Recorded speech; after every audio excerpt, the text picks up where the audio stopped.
मैं निवेदन करूंगी, बार बार क्यों टोका जाता है महिलाओं को, उसके पीछे कारण है। आप सोने की भांति हो।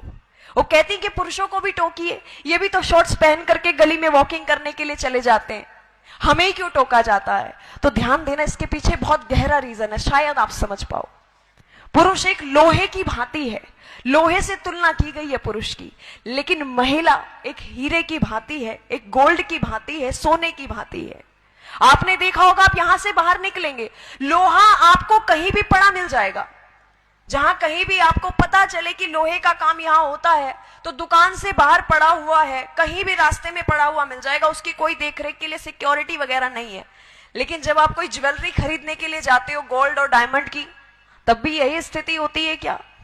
कवर करके रखा जाता है, और कवर ही नहीं, ओवर सिक्योरिटी में रखा जाता है। साइरेंस यूज हो जाते हैं जैसे ही कोई टच करता है।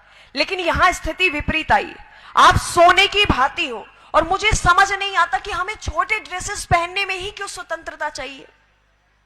हमें पढ़ने के लिए स्वतंत्रता क्यों नहीं चाहिए? हमें बाहर निकलने के लिए स्वतंत्रता क्यों नहीं चाहिए? हमें कुछ अचीवमेंट्स लेने के लिए स्वतंत्रता क्यों नहीं चाहिए? क्या छोटे कपड़े पहनने से ही स्वतंत्रता मिलेगी हमें?